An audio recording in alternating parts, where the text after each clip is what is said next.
नमस्कार, इंदौर में हर्षित तिवारी। अभय न्यूज के 26 मार्च शनिवार के बुलेटिन में आप सभी का स्वागत है। बुलेटिन में खबरों की ओर बढ़ने से पहले एक जरूरी सूचना। अभय न्यूज ने सिटी एक्टिविटी सेगमेंट चालू किया है। इसमें आप शहर में होने वाले कार्यक्रम और हो चुके कार्यक्रम दोनों की जानकारी प्राप्त कर सकते हैं। यदि आप भी किसी कार्यक्रम की जानकारी देना चाहते हैं तो अभय न्यूज के नंबर 9111440007 पर दे सकते हैं। आइए अब देखते हैं इंदौर शहर की तमाम बड़ी खबरें।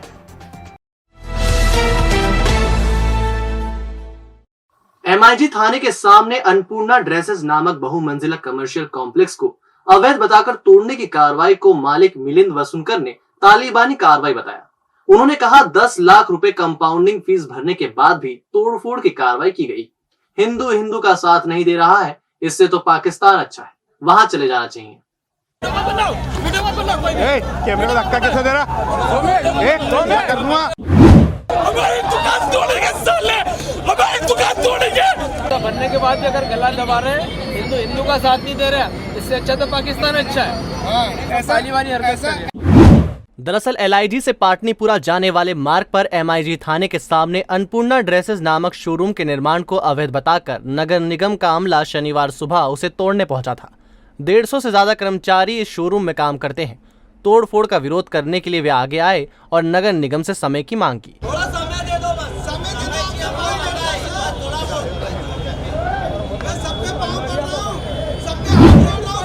वे पोकलेन और JCB के आगे लेट गए, लेकिन निगम अफसरों ने उन्हें हटाया और कार्रवाई की। अन्नपूर्णा ड्रेसेस के मालिक मिलिंद ने बताया कि नगर निगम के नोटिस देने के बाद निगम आयुक्त प्रतिभा पाल से मिला था, उनसे समय मांगा था। उन्होंने कंपाउंडिंग फीस भरने को कहा था। 10 लाख रुपए कंपाउंडिंग फीस भरी।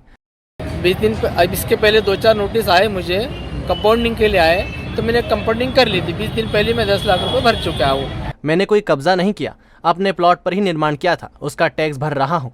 फिर इस तरह की तालिबानी कार्रवाई क्यों की गई? तालिबानी हरकत कर रहे हैं। हिंदू का साथ नहीं दे रहा है, इससे अच्छा पाकिस्तान है, वहीं चले जाना चाहिए। बनने के बाद भी अगर गला दबा रहे हैं, हिंदू का साथ नहीं दे रहे हैं, इससे अच्छा तो पाकिस्तान अच्छा है। कर्मचारियों का कहना है सरकार रोजगार देने की बात करती है, 150 लोगों के पेट पर लात मार दी। ऐसा जुर्म किया कि 150 लोगों को बेघर कर दिया इन्होंने और बिल्कुल बेरोजगार कर दिया। सरकार बोलती है रोजगार देंगे, ये ऐसा रोजगार दिया है। इधर अपर आयुक्त संदीप सोनी ने बताया 4500 स्क्वायर फीट के प्लॉट पर प्लॉट मालिक मिलिंद वसुनकर को G+2 की अनुमति दी गई थी, जबकि उसने भूखंड पर G+5 का निर्माण कर लिया था।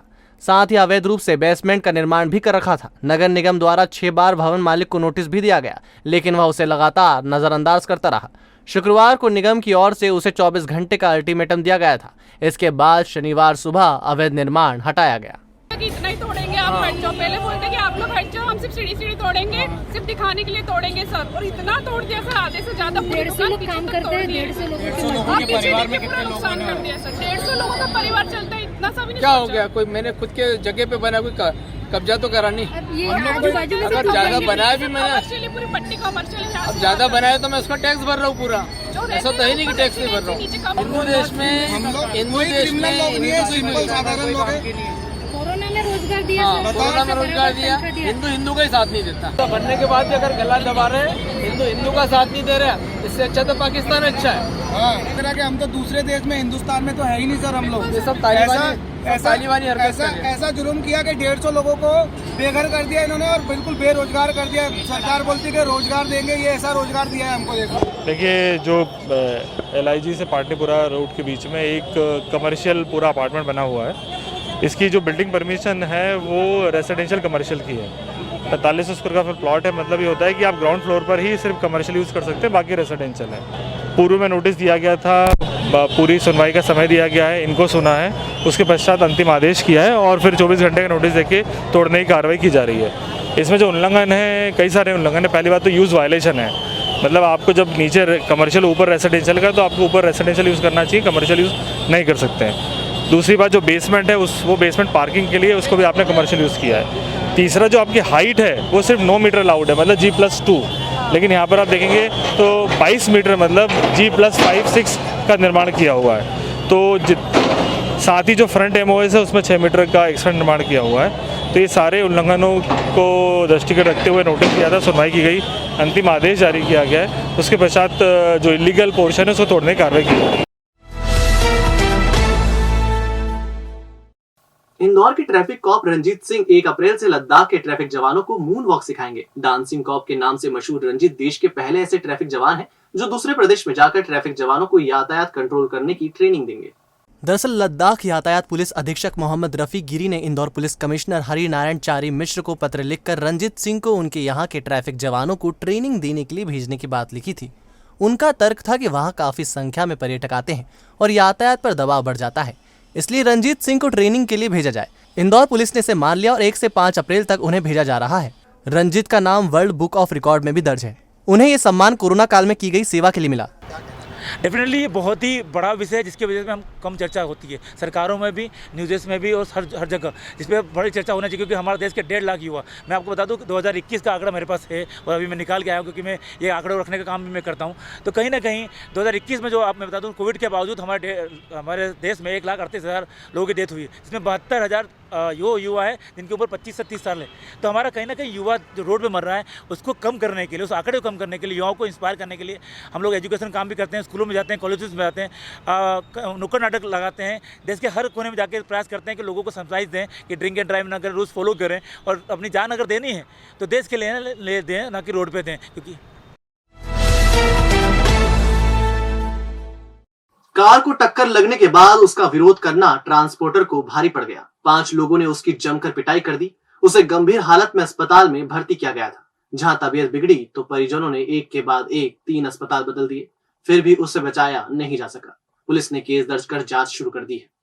हरमित सिंह अपने पिता सुरजीत सिंह के साथ ट्रांसपोर्ट का बिजनेस संभालता है। ब्रह्मपुरी में 22 मार्च को मनप्रीत नामक शख्स ने हरमित की कार को टक्कर मार दी थी। इस पर हरमित उसे समझाने गया था। इससे गुस्साए मनप्रीत ने अपने परिजन मंजोत व 3 अन्य को बुलाया और हरमित की पिटाई कर दी। हरमित ने इसकी जानकारी किसी को नहीं दी और घर में आकर सो गया। हरमित के पिता सुरजीत सिंह ने बताया तड़के करीब 4 बजे उसने पेट में दर्द होने की शिकायत की थी, जिसके बाद अस्पताल भर्ती कराया गया था। इस दौरान आरोपियों ने इलाज कराने का आश्वासन दिया था, इसलिए पुलिस में शिकायत नहीं की। हरमित की हालत बिगड़ने पर 3 अस्पतालों में लेकर गए, लेकिन शुक्रवार को उसकी मौत हो गई। पुलिस ने 5 आरोपियों पर प्रकरण दर्ज कर लिया है। आरोपियों की तलाश की जा रही है। इन्होंने अपना मनप्रीत बोपर आए, मंजोत और उनके 3-4 जाने हो रहे अन्य उनके पिताजी, इन्होंने बच्चे को मारा उनके घर के सामने और उसको मार के पटक गए। बच्चा आया रात को घर पे, उसने हाथ आके इन्हें घर पे किसी को बताया नहीं। फिर सवेरे 4-5 बजे उसने ये बताया कि मेरे को पेट में बहुत तकलीफ हो रही है। कि 3 दिन पहले इसका मारपीट की गई थी 5 लोगों के द्वारा और वो लोग उनके परिचय में थे और उन्होंने बाद में जो भी बात इनकी हुई हो तो इलाज कराने लगे और इन लोगों ने हॉस्पिटल में जो 3 हॉस्पिटल इसने बदले, तीसरा हॉस्पिटल लाइफ केयर था जहाँ इसकी डेथ हुई है। तो जो हॉस्पिटल्स में भी इन्होंने जो एमएलसी होती है उसमें लिखा दिया कि दुर्घटना वगैरह है और उसके बाद इलाज कराते रहे। इलाज में स्थिति बिगड़ी तो ये खबर पुलिस तक आई और पुलिस ने इसमें तत्परता से कार्रवाई करते हुए सारे एविडेंस लिया है और उसमें 302 के तहत 5 लोगों के खिलाफ एफआईआर दर्ज की हम लोगों ने। वैष्णव बाल मंदिर गर्ल्स हायर सेकेंडरी स्कूल की प्राचार्य के खिलाफ पुलिस ने एफआईआर दर्ज की है। दरअसल फीस नहीं देने पर प्राचार्य ने ऑनलाइन क्लास और परीक्षा देने से छात्राओं को रोक दिया था। जिला शिक्षा अधिकारी ने भी स्कूल और प्राचार्य के खिलाफ प्रतिवेदन दिया है। दरअसल श्री क्लॉथ मार्केट वैष्णव बाल मंदिर गर्ल्स हायर सेकेंडरी स्कूल की प्राचार्य आभा जौहरी ने फीस नहीं भरने वाले बच्चों की ऑनलाइन क्लास को बंद कर दिया, साथ ही उन्हें परीक्षा देने से भी रोक दिया था। इसकी शिकायत अभिभावकों ने जिला शिक्षा अधिकारी से की थी। जिला शिक्षा अधिकारी की जांच में प्राचार्य को दोषी पाया गया। इसके चलते स्कूल प्राचार्य के खिलाफ छतरीपुरा थाने में केस दर्ज करवाया गया। जो प्रिंसिपल है श्रीमती आभा जौहरी, उनके द्वारा बच्चों को ऑनलाइन पढ़ाई से भी वंचित किया गया और उनकी परीक्षा से भी वंचित किया गया। धारा 75 के तहत हमने अपराध पंजीबद्ध किया गया। जिला शिक्षा अधिकारी ने भी हमको प्रतिवेदन दिया था और बहुत जल्दी हम उनके खिलाफ कार्रवाई करेंगे। शहर में मोबाइल छीनने वाली गैंग को पुलिस ने पकड़ा है। इसके कब्जे से 6 मोबाइल बरामद हुए हैं। पूछताछ में और भी वारदातों का खुलासा हो सकता है। आम जनों को अपराधों की जानकारी देने के लिए पुलिस ने सिटीजन कॉप ऐप बनाया है। इस पर कोई भी किसी भी वारदात या घटना की जानकारी दे सकता है।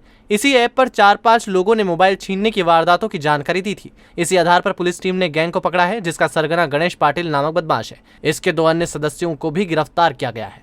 जिन जिन लोगों से बदमाशों ने मोबाइल छीने थे, पुलिस उनसे संपर्क साध रही है। हमको सिटीजन कॉप पर जो ऐप इंदौर पुलिस द्वारा संचालित है इंदौर के शहरवासियों के लिए, उस पर हमको सूचना मिली थी कि एक मोबाइल जो है वो छीना गया है। इस तरह के हमारे पास कुछ काफ़ी सूचनाएं थी। उस पर कार्रवाई करते हुए एक गणेश पाटिल नाम के व्यक्ति को उसमें पकड़ा गया है। उसकी 2-3 लोगों की उसकी गैंग है और ये मोबाइल छीनने का अक्सर वारदातें करते हैं। इनसे अभी तक लगभग हमको 6 मोबाइल मिल चुके हैं और इसमें से एक मोबाइल MIG थाना क्षेत्र का है और जो बाकी जो मोबाइल हैं उनके जो फरियादी हैं उनसे संपर्क किया जा रहा है। सोशल प्लेटफॉर्म वेबसाइट पर दोस्ती करने के बाद महिला से युवक ने धोखाधड़ी की। महिला की शिकायत के बाद पुलिस ने अज्ञात आरोपी के खिलाफ प्रकरण पंजीबद्ध कर जांच शुरू कर दी है। दरअसल लसूड़िया थाना क्षेत्र में रहने वाली मनीषा नामक महिला ने पुलिस को शिकायत दर्ज कराई थी कि संगम.com वेबसाइट पर उसकी दोस्ती जॉनसन नामक युवक से हुई थी, जहां दोस्ती के बाद एक दूसरे को मोबाइल नंबर शेयर किए। फिर व्हाट्सएप पर बातचीत होने लगी, जहां महिला को फॉरेनर्स द्वारा एक गिफ्ट भेजने की बात को लेकर कस्टम ऑफिसर बनकर उसके साथ लाखों रुपए की ठगी की वारदात को अंजाम दिया। शिकायत पर पुलिस ने FIR दर्ज कर अज्ञात आरोपी की तलाश शुरू कर दी है। पुलिस को विदेशी नंबर की जानकारी मिली है, जिसके आधार पर पुलिस जांच कर रही है। संगम.com के नाम से एक युवती मनीषा करके थी, जिनका एक साथ फ्रॉड की घटना हुई थी, जिसमें जांच की जा रही थी। जांच के उपरांत इसमें कामयाबी हुई है। इसमें उनके द्वारा बताया गया था कि इमिग्रेशन डिपार्टमेंट का व्यक्ति बनकर उसने करीब 42,500 रुपये इनसे ठगे हैं और उस तारतम्य में इसमें जांच उपरांत कामयाबी हुई है और इसमें जो आरोपी है उसको लोकेट करने के पकड़ने का प्रयास किया जाएगा। निश्चय ही अगर कोई घटनाक्रम जो साइबर फ्रॉड वगैरह होते हैं, कई बार विदेश से जुड़े हुए लोग इन्वॉल्व रहते हैं, कई बार यहाँ के लोग रहते हैं जो विदेश का नंबर उपयोग में लाते हैं।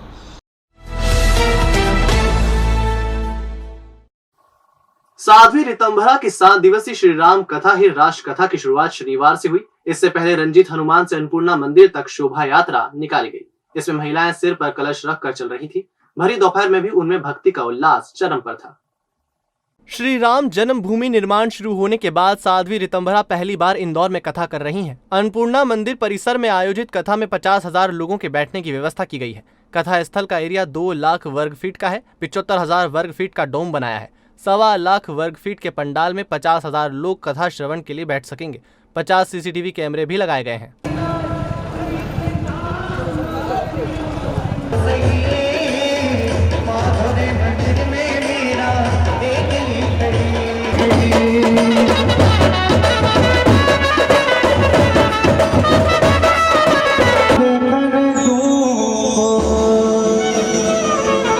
रंजीत हनुमान से कलश मानस यात्रा हमारी निकली।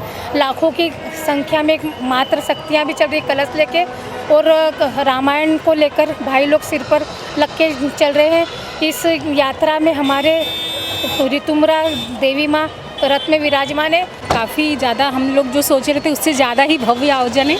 सभी मातृशक्तियाँ और सभी भाइयों यहाँ पर एकत्रित हुए और मुझे बहुत अच्छा लगा। मैं यहाँ शामिल हूँ, यात्रा में शामिल हुए, हमें बहुत अच्छा लगा और यहाँ का जो माहौल है हमको बिल्कुल थकान महसूस नहीं हो रही। इतनी धूप है फिर भी इस राम कथा में हमको बहुत अच्छा लग रहा है और इस यात्रा में बहुत अच्छा लगा। महिला को 3 तलाक देने का मामला सामने आया है। वजह सिर्फ इतनी कि पत्नी ने अपने पति को दूसरी महिलाओं को घर लाने और वीडियो कॉल पर बात करने से रोका था। वहीं जब महिला ने सास से पति की शिकायत की तो उसने कहा कि वो मर्द है, ऐसा कर सकता है। पीड़िता ने खजराना थाने में पति के खिलाफ केस दर्ज करा दिया है। टीआई दिनेश वर्मा के मुताबिक महिला का नाम शाबाना बी निवासी कादर कॉलोनी है। उसने पति कुतुबुद्दीन पिता स्वर्गीय कमरुद्दीन दाल निवासी चंपा बाग के खिलाफ केस दर्ज करवाया है। शाबाना के मुताबिक बुधवार रात पति से उसका विवाद हुआ था। पति ने मारपीट कर उसे 3 बार तलाक बोलकर घर से निकाल दिया। अगले दिन वह मायके पक्ष के साथ थाने आई और केस दर्ज कराया। हालांकि पुलिस ने दोनों को बुलाकर काउंसलिंग की, जिसमें पति ने उसे साथ रखने की बात कही तो पत्नी ने कहा वह साथ नहीं रखना चाहता। ये पति पत्नी का मामला सामने आया था और जिनकी काउंसलिंग भी हमारे द्वारा की गई थी पति पत्नी की। पति का कहना था कि मैं रखने के लिए तैयार हूँ, लेकिन महिला का ये कहना था कि इन्होंने 3 बार तलाक बोल के उसको तलाक दिया है और भी उसको साथ में नहीं रखना चाह रहे। उस पर से पुलिस ने प्रकरण पंजीबद्ध किया है और आरोपी जो है कुतुबुद्दीन को भी हम लोग शीघ्र गिरफ्तार करेंगे। अभी उनकी काउंसलिंग होने के बाद भी प्रकरण पंजीबद्ध हुआ है।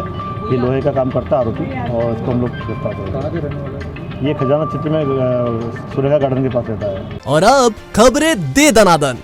रविंद्र नाट्यगृह में विद्युत मंडल पेंशनर्स एसोसिएशन का 12वां वार्षिक स्नेह सम्मेलन आयोजित किया गया। कार्यक्रम में विधायक यशपाल सिंह सिसोदिया और प्रेस क्लब अध्यक्ष अरविंद तिवारी विशेष अतिथि के रूप में शामिल हुए। आयोजक अश्विनी पांडे ने बताया, आयोजन में विद्युत मंडल के कर्मचारियों के बच्चों को सम्मानित किया गया, साथ ही पेंशनर्स की समस्याओं पर भी मंथन किया गया। इंदौर विद्युत मंडल पेंशनर एसोसिएशन इंदौर जो है, ये हर वर्ष अपना एक वार्षिक स्नेह सम्मेलन आयोजित करती है। हम जो 75 साल पूरे कर चुके रहते हैं उन पेंशनर्स का स्वागत करते हैं। उनके परिवार में किसी ने कोई बहुत अच्छी उपलब्धि हासिल की है समाज सेवा की, चिकित्सा के क्षेत्र में, उनका सम्मान करते हैं। इसके साथ साथ पेंशनरों के परिवारों में अगर किसी नाती पोते ने या किसी बच्चे ने प्रदेश स्तर पे, देश स्तर पे या अंतर्राष्ट्रीय स्तर पे कोई उपलब्धियां हासिल की, हम उनका भी सम्मान करते हैं। डिलीवरी का काम करने वाले बंटी गायकवाड़ की संदिग्ध मौत हो गई। वह राव में कंपनी में डिलीवरी बॉय का काम करता था। डिलीवरी का काम करने वाले बंटी गायकवाड़ की संदिग्ध मौत हो गई। वह राव में एक कंपनी में डिलीवरी बॉय का काम करता था। भाई अमित गायकवाड़ ने बताया, उसने छुट्टी मांगी तो मैनेजर ने मना कर दिया और सैलरी रोककर नौकरी से निकाल दिया। इससे बंटी घबरा गया और उसने जान दे दी। बंटी और मैनेजर के बीच व्हाट्सएप पर हुई चैटिंग की डिटेल भी परिजनों ने पुलिस को सौंपी है। डिलीवरी कंपनी, नाम है डिलीवरी कंपनी का, राव में 3-4 साल हो गए थे उसको। वो 2-3 हफ्ते का पेमेंट होल्ड था और कल भी उसको मैसेज आया कि तेरा इस हफ्ते का पेमेंट होल्ड कर रहा हूँ मैं। मेरे पास मैसेज है उसका। अभी प्रथम दृष्टया तो फांसी लगाने से मृत्यु बताई है, जिसका पीएम अभी यहाँ हो रहा है। कारण अभी क्लियर नहीं, लेकिन यह है कि इसका नाम बंटी है, जो राऊ क्षेत्र में डिलीवरी का काम करता है। और वहीं से ऐसा कुछ बता रहे हैं, परिवार वाले थोड़ा बताएं कि नाराजगी टाइप कुछ होगी। ओमकार मार्ग गांधीनगर में ओयो होटल खुला है। इसमें अवैध गतिविधियां संचालित होने से स्थानीय रहवासी परेशान हैं। उन्होंने इसे बंद कराने को लेकर हिंदू जागरण मंच के कार्यकर्ताओं के साथ टीआई गांधीनगर संतोष यादव को ज्ञापन सौंपा। संगठन के कन्नू मिश्रा का कहना है, 24 घंटे में इसे बंद कराने का आश्वासन टीआई ने दिया है। यहाँ पर गांधीनगर में ओमकार मार्ग में एक ओयो का खुला है जो नेशनल लेवल पे है, और वहाँ पर क्या अवैध गतिविधि चल रही हैं। 1-1 घंटे के लिए आदमी औरत आते हैं, रुकते हैं, वापस चले जाते हैं। मतलब कुल मिला के अपन उसको शंका के दृष्टि से देह व्यापार बोल सकते हैं। यहाँ पब्लिक बहुत परेशान है, उसको समझा भी दिया लेकिन वो नहीं माना। तो उसके बाद आज हिंदू जाडो मंच को पता लगा तो हिंदू जाडो मंच के पदाधिकारी आज थाने में गए हैं। सैयद हैदर रजा के स्मृति में प्रतिम लाल दुआ आर्ट गैलरी में चित्र प्रदर्शनी का शुभारंभ हुआ। वंदिता श्रीवास्तव ने बताया, उत्तर प्रदेश और मध्य प्रदेश के 30 कलाकारों के चित्रों की प्रदर्शनी संस्था सृष्टि कला कुंज द्वारा लगाई गई है। इसका उद्देश्य हैदर रजा के काम को दिखाना है। यहाँ पे सृष्टि कला कुंज इंदौर संस्थान की ओर से सामूहिक चित्रकला प्रदर्शनी लगाई गई है। यह प्रदर्शनी श्री रजा जी को समर्पित है। इसमें 30 कलाकारों ने भाग लिया है जो हमारे मध्य प्रदेश और उत्तर प्रदेश के हैं। और यहाँ पे रजा जी के काम को अपने कामों में चित्रित करने का अवसर उन्हें दिया गया। तो एक बहुत रंगी प्रदर्शनी यहाँ प्रस्तुत है। राज्यपाल मंगू भाई पटेल ने सीएनजी बायो प्लांट का निरीक्षण किया। साथ ही कचरे के पहाड़ को खत्म कर जंगल बनाया गया है, उसका भी निरीक्षण किया। इसके अतिरिक्त उन्होंने नगर निगम के अन्य प्रोजेक्ट को भी देखा। स्वच्छता की दिशा में जो काम किए हैं, वो स्वयं भी जब बायो सीएनजी प्लांट का उद्घाटन हुआ था तो इस कार्यक्रम में सम्मिलित थे, तो उसका निरीक्षण किया जाए। तो इस संबंध में आज बायो सीएनजी प्लांट का जो अपना ड्राई वेस्ट का नेपरा का प्लांट है, जिसमें मल्टी रिकवरी फैसिलिटी है, उसका भी विजिट किया है। इसी कारण संभव हो पाया कि बायोमेथ्रेशन प्लांट से यहाँ सक्सेसफुली रन हो रहा है। अभी 50% कैपेसिटी पे बायोमेथ्रेशन प्लांट अचीव कर चुका है। धीरे धीरे जैसे जैसे बैक्टीरिया डेवलप होते हैं उसकी कैपेसिटी इंक्रीज होती है और 50% कैपेसिटी पे आ गया है। बस उन्होंने यहाँ सीएनजी भरना भी शुरू कर दिया है। माननीय राज्यपाल जी भी आज पधारे थे यहाँ पर। पिछली बार उन्होंने पूछा था और हम लोगों ने माननीय राज्यपाल जी को अनुरोध किया था कि अगर वो समय निकाल सकें तो हम लोग दिखाना चाहेंगे, और उन्होंने अपना समय निकाला और आज पधारे थे यहाँ पर। शहर में बगैर अनुमति के कहीं भी बैनर पोस्टर लगाने वालों पर नगर निगम कार्रवाई करेगा। सभी को परमिशन लेकर ही बैनर पोस्टर लगाने की हिदायत निगम आयुक्त प्रतिभा पाल ने दी है। उन्होंने कहा, लोग कहीं भी किसी भी तरह के बैनर पोस्टर और पैम्पलेट लगा लेते हैं, ऐसे में लोगों के खिलाफ कार्रवाई की जाएगी। अब लगातार डेली चालानी कार्रवाई हो रही है, हर जोन इस पर चालानी कार्रवाई कर रहा है। तो मुझे लगता है आने वाले समय में हम लोग ये कहीं अलाउ नहीं करेंगे कि कोई भी इस तरीके के होर्डिंग्स, बिल्स और स्टिकर्स लगा के कहीं की भी दीवारों को खराब करे। उनके खिलाफ कड़ी कार्रवाई। तो आपने देखा हमारा बुलेटिन। आपको हमारा बुलेटिन कैसा लगा, इसका फीडबैक कमेंट सेक्शन में जरूर दीजिएगा। फिर मिलेंगे नए बुलेटिन के साथ। नमस्कार।